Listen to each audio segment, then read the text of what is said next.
So, how can we release trauma that's stored in the body? Perhaps you've seen videos of people who are being worked on by a somatic healer and they're crying or screaming or they're shaking uncontrollably. This is them having a cathartic release. And it's billed to them as you're releasing the trauma that's stored in the body. And it can definitely feel like you have trauma stored in your body. If you yourself are a trauma survivor, you may have experienced a sensation in some part of the body, like a tightness or a pain that's associated with the abuse or the trauma that you experienced.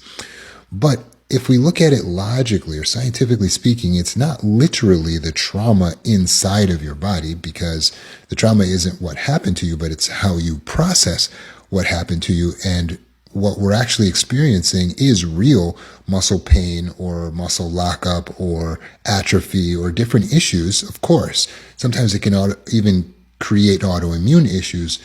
And all of these physical symptoms are real, but they are not the trauma. They are a result of the psychological wound that's happened. It is the way that we coped by not moving a part of our body that didn't feel safe, or by clenching a muscle in particular in order to feel safe, because we're always anxious all the time. And so by neglecting or overusing a certain part of the body, then that creates an issue with those muscles.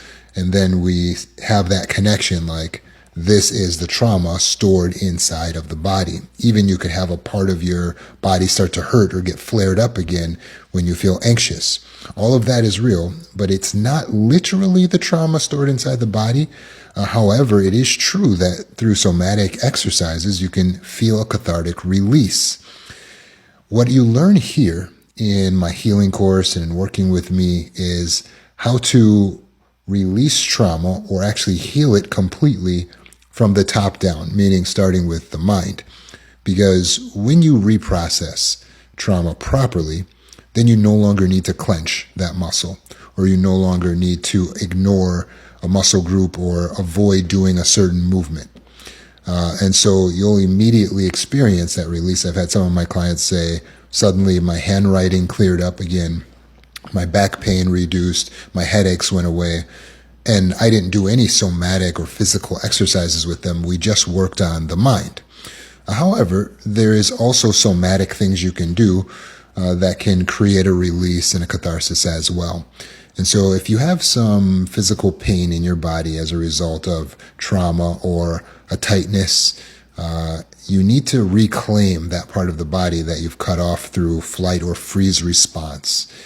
And so what I recommend for you is to take one hand and massage the area in which you're having that pain or the neglect or the tightness as a result of trauma, or even if it just perhaps it could be as a result of trauma. And you want to go contrary against the muscle fibers, not too hard. All the while saying to yourself, you're safe now. This is my body. And no one is going to stop me from caring for it. You're safe now. This is my body, and no one is going to stop me from caring for it. In addition to massage, you need to stretch those muscles. So you need to look up actual stretches for that particular muscle group. And you need to utilize those muscles through exercise and sometimes weight training. So you actually need to use those muscles. That way we're not neglecting that area anymore. Once you're able to stretch those muscles, massage those muscles, use those muscles without crying, without shaking, then you've effectively healed that trauma that was trapped inside the body, or that felt like it was trapped inside the body. But you still need the mental health approach. So enroll in my healing course to learn how to reprocess the particular trauma that you went through, or do a one-on-one session with myself or someone who's trained by me, because processing it properly will help to make you immune to going back into that state again, and make sure that your body stays in the healed state.